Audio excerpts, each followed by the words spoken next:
நல்ல நிலத்தில் விதைக்கப்பட்டவனோ வசனத்தை கேட்கிறான், உணர்கிறான்.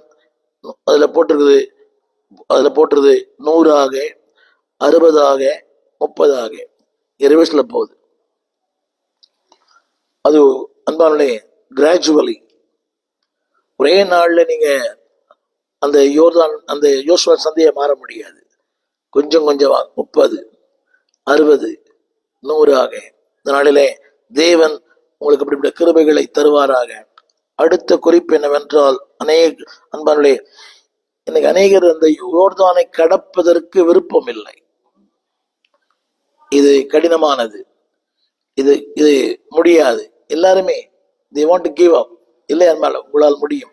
You can cross the Jordan. உங்களால் முடியும். நான் சொல்ல வந்த வார்த்தை கவனியுங்கள். யாரெல்லாம் முடியாது என்று சொன்னார்களோ வனாந்திரத்தில் செத்து மடிந்தார்கள்.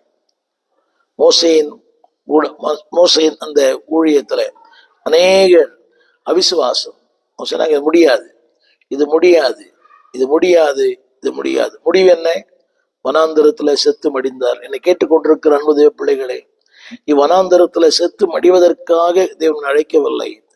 வாக்கு தத்தம் பண்ணப்பட்ட தேசத்தை சொந்தமாக்கும்படியாய், வாக்கு தத்தம் பண்ணப்பட்ட ஆசீர்வாதங்களை பெற்றுக்கொள்ளும்படியாய் God has called you. யோசுவாவின் சந்ததி அழைக்கப்பட்டிருக்கிறார்கள். ஆனால் அன்பானவர்களே, யோசுவா பின்பற்றின அந்த 12 கோத்திரத்துல இந்த 2-3 கோத்திரத்தார் கூட தவறான திசைக்கு போயிட்டாங்க. நல்ல கவனிங்க. அந்த 12 கோத்திரத்திலையும் 2 அல்லது 3 கோத்திரத்தார் they went the wrong side. இன்னைக்கு அப்படித்தானே?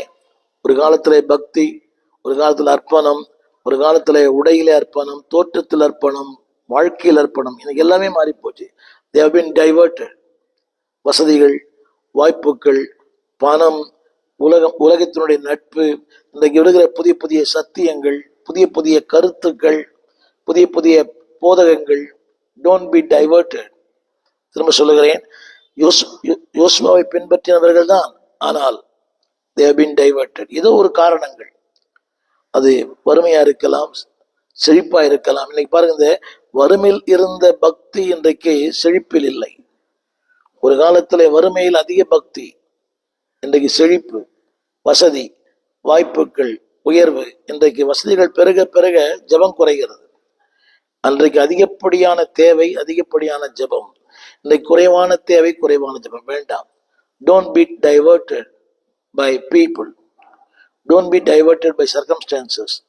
Don't be diverted by the wrong doctrines. தவறான போதனைகள், தவறான